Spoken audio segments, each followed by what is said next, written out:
No programa Flávia Mello e a Força do Brasil, eu tenho a honra de receber o nosso querido advogado Renê Freitas.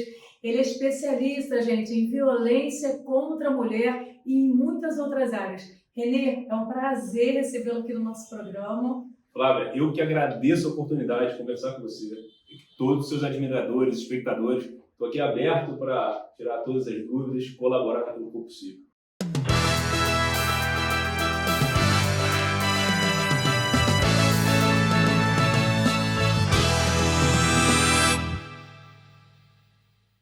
Renê, fala um pouco pra gente da sua formação. Por que você resolveu estudar essa área, na área de violência contra a mulher? Flávia, minha formação é na advocacia, como você colocou. Sou pós-graduado pelo IBMEC, finalizando o mestrado agora na Universidade de Lisboa, especificamente em Direito Civil voltado para contratos. Dou aula em curso de pós-graduação. E esse tema específico de direito da mulher, aí falando de violência contra a mulher, é um tema absolutamente importante, precisa ser tocado, porque influencia na vida de todo mundo, de toda a sociedade. É verdade. E quais são os tipos de violência contra a mulher, Renê? Claro, hoje a gente tem 5 tipos de violência. A gente vai ter a violência patrimonial, a violência sexual, a violência moral, a violência psicológica e a violência física, que aí já é comum de todo mundo já conhece bastante a violência física, né?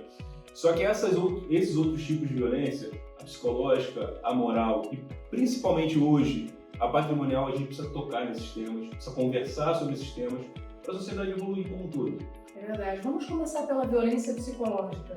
Eu gostaria que você citasse alguns exemplos de violência psicológica para quem está em casa conseguir entender se está passando, se já passou ou o que pode fazer para evitar que isso aconteça na sua vida e na vida daqueles que a cercam.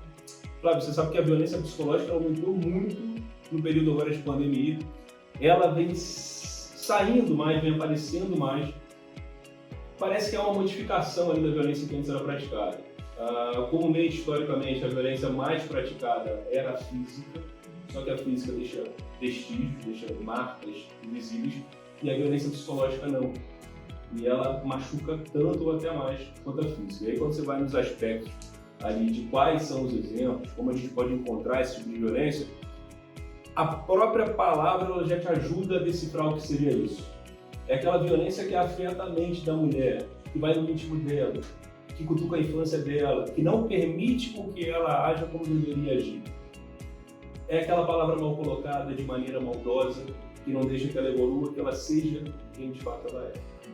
Olha, dá um exemplo assim, a nossa sociedade, você acha que a sociedade, ela traz uma cultura, uma educação que estimula essa violência e as pessoas falam coisas e têm atitudes que elas nem se dão conta de que podem estar cometendo uma violência contra a mulher? Então, Flávia, é comum chegar aqui no nosso escritório mulheres com falas repetidas, com fatos que vêm se repetindo ao longo do tempo.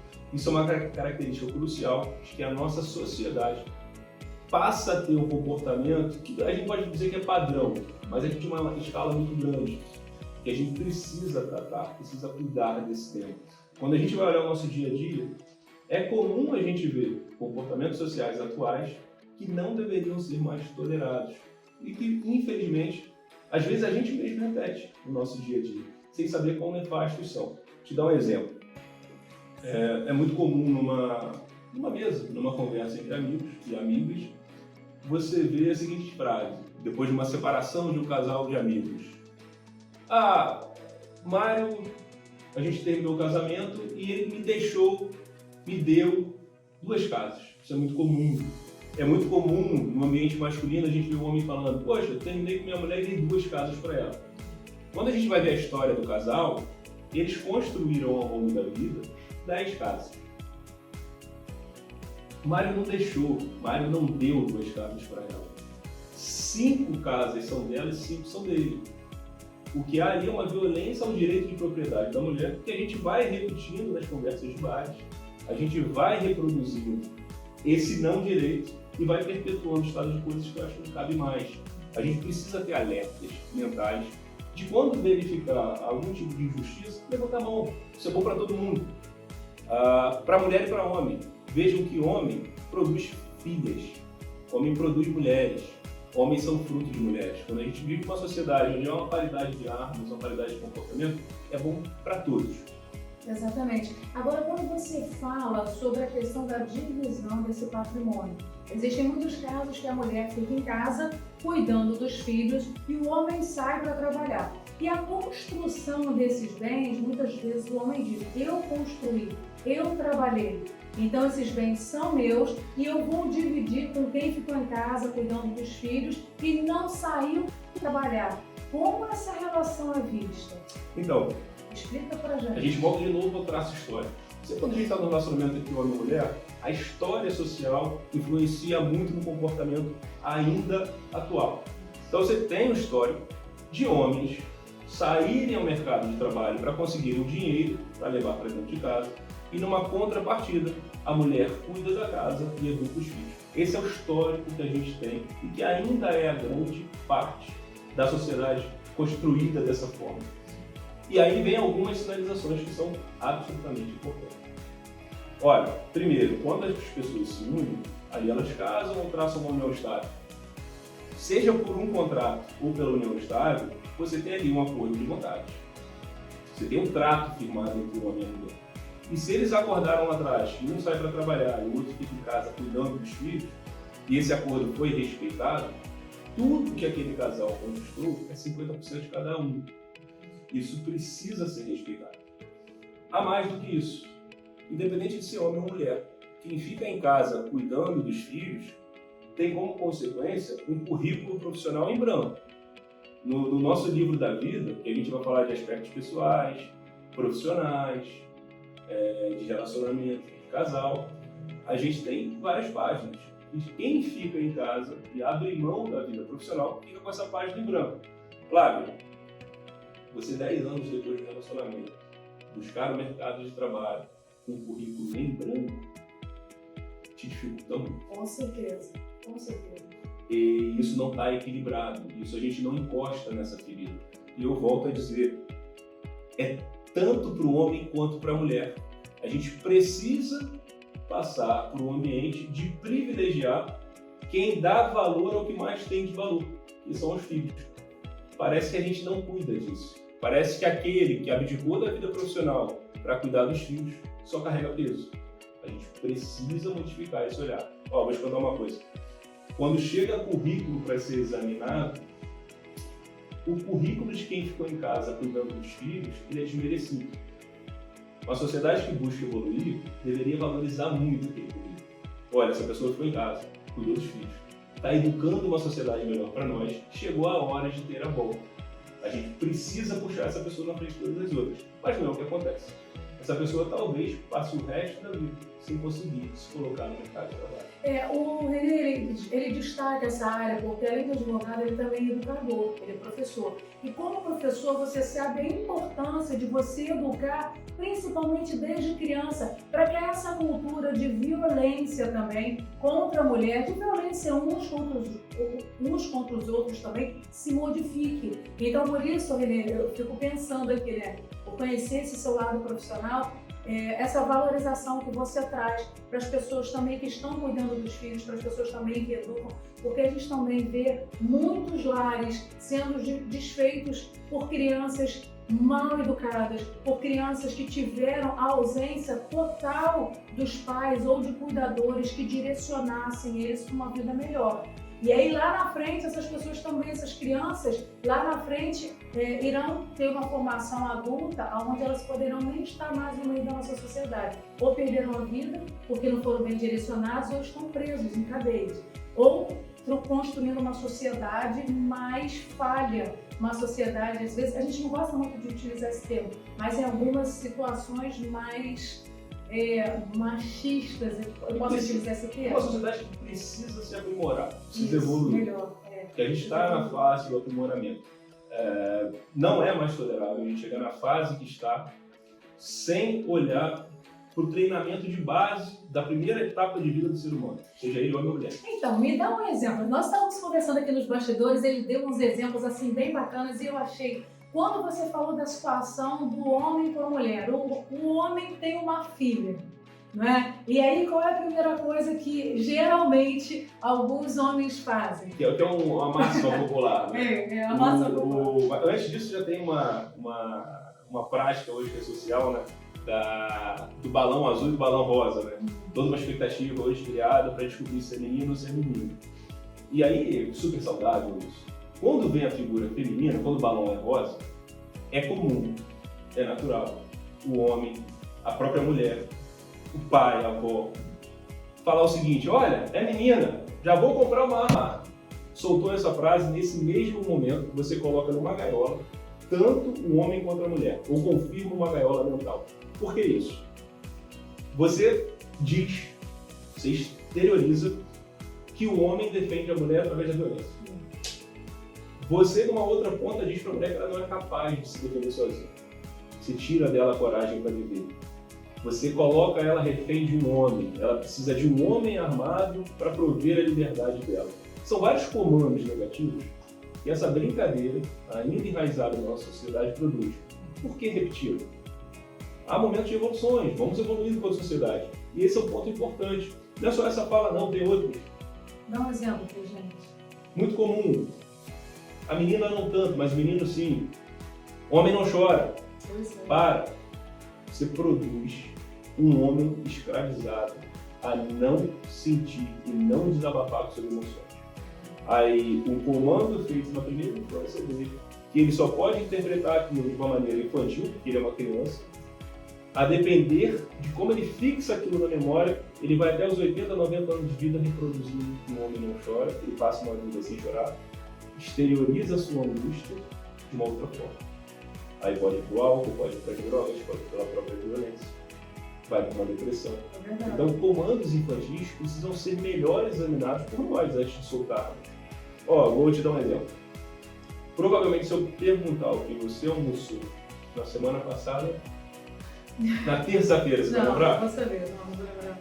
Agora eu vou fazer aqui uma alusão e aí o nosso ouvinte, nossos espectadores vão participar dela também. 11 de setembro. Lembra de alguma coisa? Lógico. Mas eu não falei nada, como é que é? O acidente das Torres Gêmeas, né? Talvez os nossos ouvintes, nossos espectadores lembrem aonde viram a imagem, com quem estavam, a roupa que estavam vestidos. Isso é o nosso subconsciente preservando memórias. E aí a gente vai aprender na nossa vida ou por trauma, e aí o 11 de setembro é um trauma, Exato. ou por repetição, por treinamento. Quando a gente olha na sociedade, a gente tem treinado meninos e meninas a produzir machismos, a produzir violências. E não tem judiciário que resolva isso. Pois é. É isso que eu fico pensando, né? A gente estava discutindo isso aqui nos bastidores e a educação, como ela é importante, porque uma ação dessa que você falou do armamento, né? Olha, vou botar uma arma aqui para proteger minha filha, vou botar uma arma aqui para você, meu filho, proteger a sua irmã. Como você reprime, né? Você condiciona aquela criança a ter uma atitude mais violenta. Às vezes ela nem tem essa tendência violenta, mas ela acha que tem que ser para proteger a irmã. A irmã acha que também precisa ser protegida porque ela não pode se proteger. E aí eu fico pensando como esses homens e essas mulheres no futuro, eles irão ser representados na sociedade e como é que vai ficar essa relação, não é? Flávia, parece que não tem chance de pessoas deseducadas ou mal treinadas produzirem resultados saudáveis, proveitosos, profícuos. Parece que não tem lógica nisso. Então, olha a importância da valorização daquela mãe ou daquele pai que fica em casa educando uma criança. Então, agora eu entendo, né, o contrato que você faz. Você educa os filhos, eu vou trabalhar, vou prover, mas tanto um quanto o outro também precisa desse suporte, desse apoio. É porque é um investimento. É tudo, né? Conectado. É tudo conectado. Quando a mulher ou o homem vem no escritório e diz: olha, fiquei em casa durante 20, 15 anos educando os nossos filhos e durante todo esse período eu não tive dinheiro nenhum, eu só conseguia dinheiro quando o outro implorava muito me dar, eu tinha que dar nota fiscal para provar o que eu tinha gasto. Aquilo ali é um desrespeito a quem colocou o maior valor no que a gente tem de mais valioso. E precisa mudar essa chave. Homens e mulheres precisam valorizar aqueles que educam filhos. Talvez mais do que aqueles que produzem riqueza. Porque a gente produz sociedade de pessoas mais ricas pelo que são, né, pela essência, não pelo que têm. E a gente precisa caminhar para a evolução social o tempo todo. E se a gente ficar aqui, Flávio, se eu for pegar para você uma esteira de clientes que chegam até nós, as histórias se repetem. É muito difícil a gente ver, no âmbito da advocacia, da defesa dos relacionamentos dos casais, histórias novas.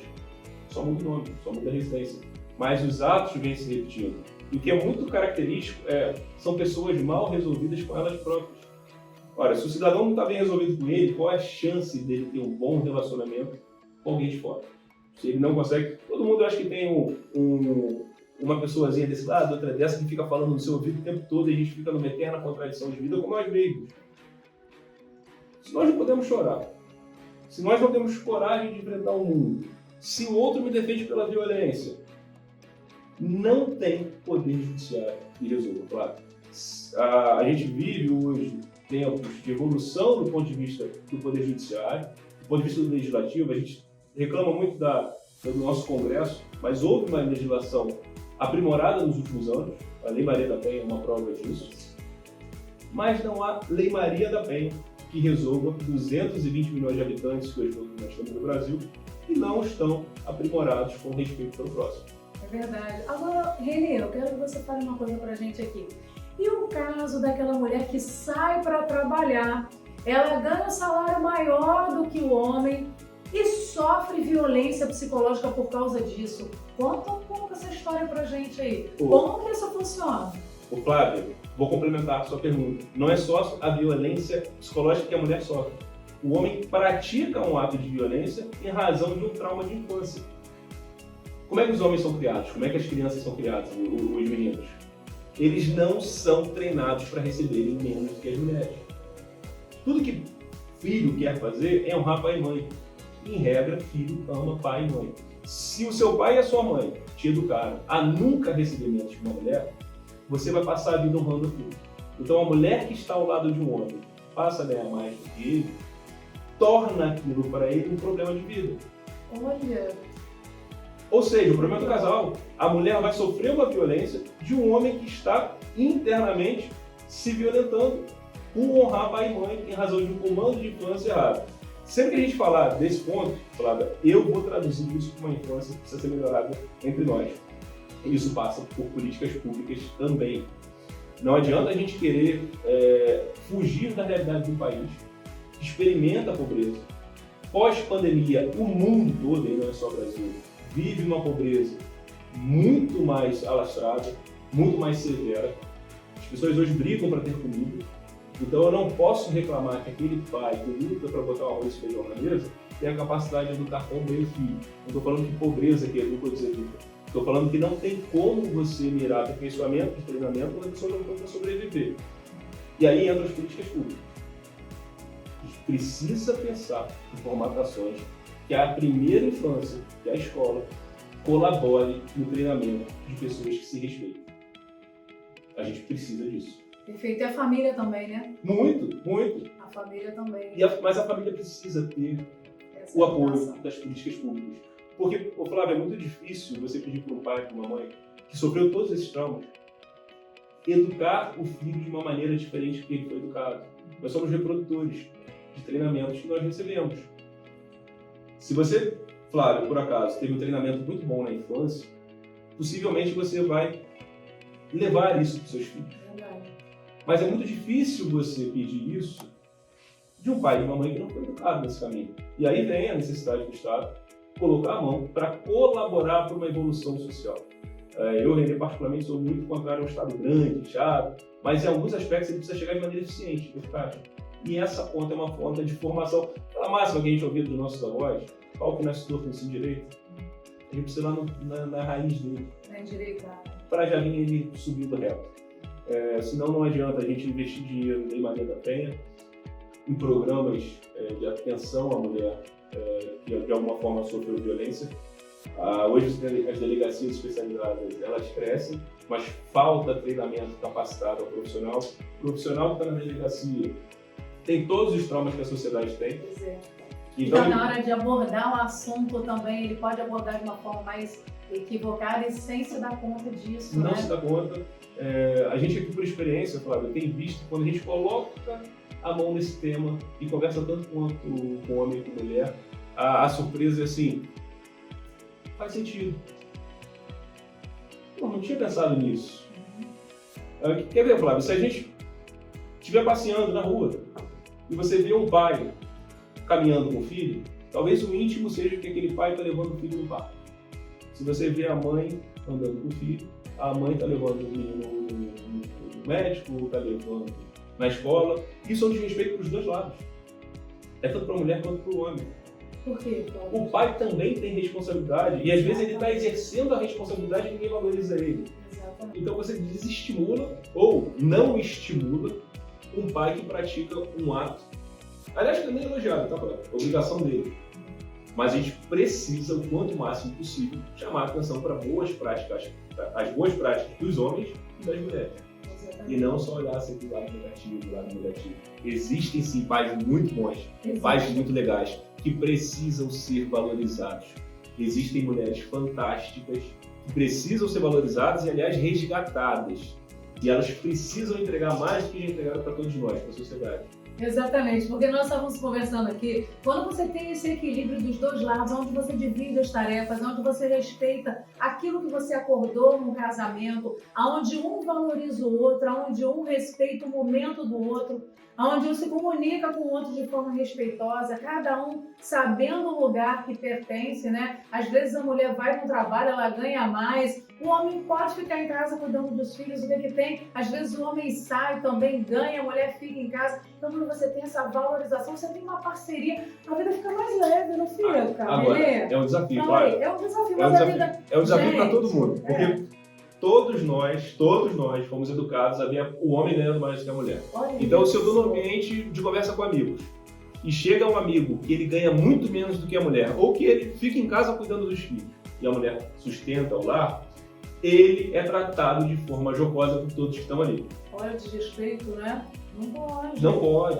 Mas, só que também é difícil para todos nós, que fomos educados para tratar aquilo de forma jocosa, ultrapassar esse treinamento, essa deseducação que nós tivemos para mudar o nosso comportamento social. Aliás, eu costumo dizer, Flávio, o seguinte, não dá para a gente passar o nosso risco de vida, nosso traço de vida, morrendo a mesma pessoa que nós estivemos no período de infância. A gente precisa evoluir. E evoluir é mudar comportamento, não é mudar só fala, não. A gente precisa mudar comportamento o tempo todo. Vamos mudar. Vamos tratar com mais naturalidade essa situação em que o homem pratica os atos que são comuns, que são normais. Você veja, a mulher ganha menos do que o homem, normal. O homem ganha menos que a mulher, problema. Qual a chance de uma mulher no mercado de trabalho, fazendo o mesmo serviço que o homem, ganhar a mesma coisa que ele, se há uma reprovação social para uma mulher que ganha mais que o homem? Então você vê conexão em todos os atos da vida nossa. E todos vêm lá da origem. Todos vêm da origem. E na hora de cuidar dos filhos, dividir também isso com alegria, com respeito, né, com consideração. A vida é muito mais feliz, gente. A vida passa rápido, acho que o respeito de ambas as partes deixa a vida mais leve e a gente tem menos violência, né, Renê? Agora eu quero saber o seguinte, essa violência psicológica que você falou, essa violência física também, esses 5 tipos de violência que você falou, você vê diferença social, por exemplo, uma classe sofre mais, uma outra sofre menos? Flávia, isso é curioso.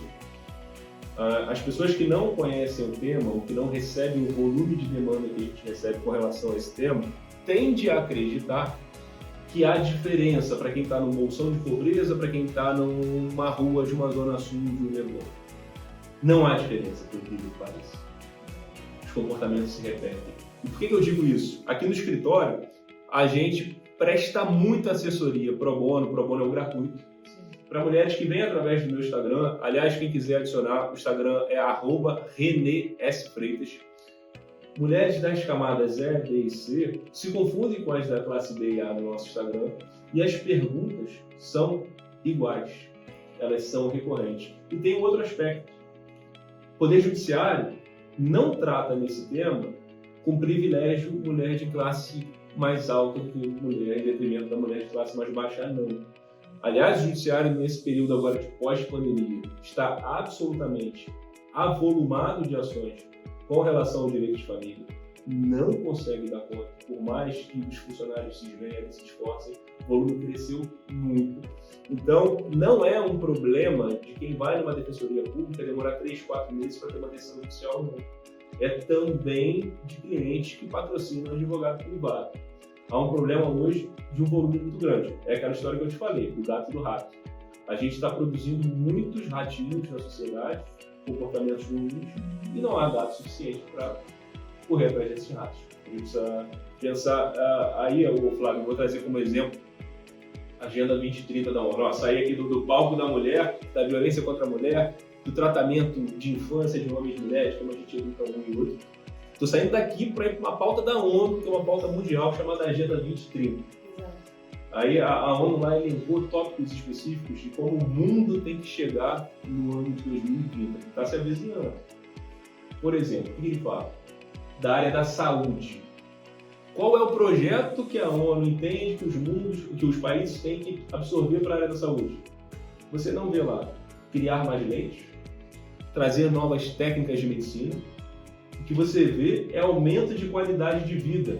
Ou seja, você não cresce o número de hospital, você encerra a porta de entrada porque as pessoas estão com uma qualidade de vida melhor e não adoecem mais. Agora eu vou voltar para a violência contra a mulher aqui no Brasil, é a mesmíssima coisa. É não só pensar no aumento, no incremento do poder judiciário, é pensar em como essa porta de violência se encerra. Está mais do que provado, Flávio, que o homem não deixa de praticar feminicídio porque houve aumento de pena. O sujeito que vai praticar o feminicídio está pouco importando se ele vai ficar 20, 10, 15 anos preso. Isso não faz com que ele deixe de praticar a pena. Isso só faz com que ele fique clausurado mais tempo e pratique menos atos como esse. Mas um ato já praticado na vida dele já foi nefasto demais. Então a gente tem que cuidar, e aí eu volto, sempre a gente vai voltar para base. O pau que não pode ficar torto. A educação. Deixa esse homem chorar. Tem uma outra frase que a gente ouve na infância. Deixa o menino chorar. Deixa o menino chorar para ao longo da vida esse homem, esse idoso continuar chorando. Isso é tratamento emocional dele. A gente tem algumas barreiras na infância que é: menina, você não vai conseguir. Não seja interesseiro. Olha, Flávio, me desculpa, eu não conheço nenhum ser humano que não seja interesseiro. Aí o ouvinte aqui deve estar pensando: mas eu não sou. Você foi treinado a não ser. Mas me desculpa, você acorda, escova o dente, você tem interesse que o dente não caia. Exato. Você acorda e vai trabalhar, então você tem interesse em pagar a conta. Aliás, estamos cá sentados, respirando, porque o nosso corpo tem interesse na respiração. Você que está aí, não tem ato praticado na nossa vida que não seja feito por interesse. E não tem problema nenhum com isso. Problema nenhum. Aliás, mudança parte só depois que a gente se conhece e se reconhece. Renê, e as pessoas que estão sendo vítimas de violência, as mulheres, como é que elas precisam proceder? Olha, Flávia, aqui no estado do Rio de Janeiro tem uma ferramenta que é muito bacana, que aliás a gente precisa alastrar isso para o país todo. É chamado mariadapenhavirtual.com.br. É um web aplicativo, ou seja, você não precisa nem baixar o aplicativo no seu celular, se quiser baixa. É só você entrar numa página da internet e digitar. Vai abrir o portal. E ali a mulher, de dentro de casa, do banheiro, do quarto, ela relata os fatos, insere as imagens que tiver, os áudios, aperta o enter e vai direto para o juiz. Sim. O juiz vai analisar a necessidade de uma medida protetiva em favor dela e, se for o caso, a polícia bate no portão dela.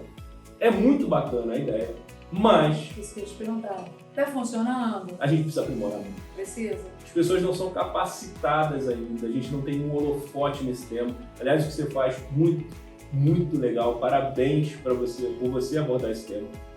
Parabéns para nós, né? Esse tema precisa de holofote. Precisa. A gente precisa tocar nessa ferida. Ela incomoda não só as mulheres, é uma ferida que incomoda os homens, incomoda a sociedade como um todo.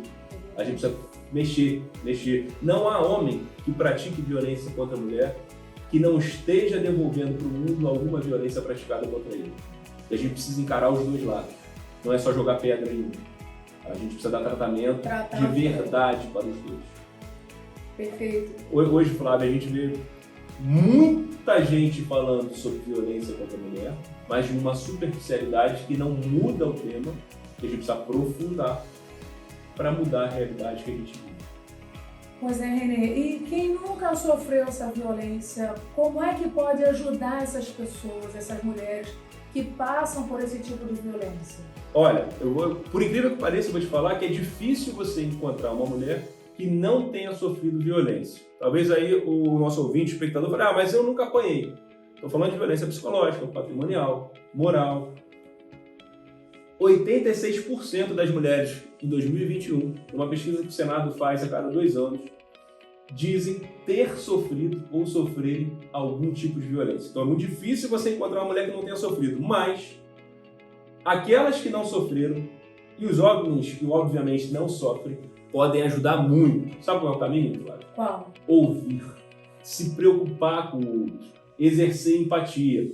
É comum vocês já terem sentado em mesa com mulheres que estavam ali sorrindo e quando chegam em casa sofrem a violência. Só que elas vão continuar nesse cenário se a gente não identificar elas e dar um abraço. Aliás, é comum homens se relacionarem com homens que praticam a violência e também não abrirem espaço para o diálogo. O diálogo transforma. Costumo dizer que um dos maiores ativos que o ser humano tem, se não for o maior, Flávio, não é a força física, é a palavra. É o que nos diferencia, em grande medida, do bicho, dos animais, é poder falar. Com uma palavra você faz a guerra, com uma palavra você traz a paz. Com a palavra você modifica comportamentos humanos. E a gente precisa falar mais sobre esse tema. Com certeza. É interessante, você me fez lembrar, eu tenho quadro na Rádio Roquete Pinto, 94 FM, que eu falo sobre comunicação. E realmente eu utilizo a comunicação como uma ferramenta de pacificação nas relações. Né? E o que você falou é fundamental, porque às vezes uma palavra mal colocada, ela pode gerar até uma morte. E uma palavra bem colocada, ela pode pacificar e evitar as agressões, as violências e inclusive morte também, né, Renê? Flávia, se você me permitir, claro, convidar todos que estão nos ouvindo, que estão nos assistindo, a utilizarem esse dom da palavra para a gente acolher, para a gente abraçar e para a gente ouvir o outro. Só assim que a gente vai modificar esse estado de coisa. Não tem salvador da pátria, tem processos a serem tomados por todos nós para caminhar para uma sociedade muito melhor. Perfeito, Renê. Então, assim, a receita que você dá para quem quer ser mais feliz, para quem quer modificar esse quadro, para quem quer contribuir de forma pessoal, porque a gente sabe que o Estado ele precisa fazer a parte dele, a sociedade como um todo precisa fazer parte dela. Mas a gente, como indivíduo, como é que a gente pode contribuir para que esse cenário não se alastre? Eu acho que você vem repetindo essa palavra na entrevista o tempo inteiro, não é? Flávia, vou te dar um último dado aqui. As mulheres não confiam, não vão no poder público. Por que elas não vão? Sair de casa para ela já é uma aventura de vida. Quando ela sai de casa, ela já se sente vista, olhada, perseguida. Muitas das vezes ela chega num ambiente de, entre aspas, acolhimento e a pessoa que deveria acolher não está bem treinada para receber. E quando está bem treinada e a recebe muito bem, talvez a medida protetiva não chegue a tempo e modo. Talvez indo lá e dando tudo certo, no íntimo dela, ela tornou público algo que é muito íntimo. A melhor forma de nós ajudarmos é cada um de nós conseguir identificar na nossa teia de relacionamento uma mulher que esteja em possível situação de vulnerabilidade, pega o telefone e liga, dá um abraço para ela. Assim a gente começa a ser efeito multiplicador de mudança social. Eu não vejo hoje, pela experiência que a gente tem nesse tipo de advocacia, outra forma de mudar essa realidade não sendo mudando o nosso próprio comportamento. Perfeito. Então a palavra que você repete aqui o tempo inteiro é educação. Educação. E olhar para a nossa educação, porque nós temos muito a contribuir ainda, e pela educação a gente se transforma, e mais ainda pelas crianças que chegam. Pela educação a gente transforma troncos que são retos e não tortos. Com certeza, gente. Então tá aí a orientação do nosso querido Renê Freitas, trazendo informações, disponibilizando um canal também de ajuda para você, se você também quiser repetir o canal de ajuda. Um prazer, Flávia. @Renê S. Freitas. Respondo sempre, todas as mensagens que chegam. A gente ajuda, faz indicações. Não deixe você também de ajudar o próximo e caso precise, nos procurar. Tá vendo, gente? Então, vamos nos unir, homens e mulheres, no objetivo mais nobre na vida, porque quando a gente se une, tá vendo? A gente é muito mais forte. A gente é muito mais forte como a gente aprende. Muito obrigada pelas informações que você trouxe. Parabéns pelo trabalho de resgate que você está fazendo com a nossa sociedade, tá? Eu que agradeço pela oportunidade de falar de um tema que é tão sério, tão bacana e num ambiente de uma mulher tão forte que apresenta. Ai, muito obrigada. Obrigado, tá? Fiquei emocionada. Tchau, gente. Tchau. Um beijo. Espero vocês no próximo programa. Flávia Mello e a Força do Brasil. Tchau, gente. Até semana que vem.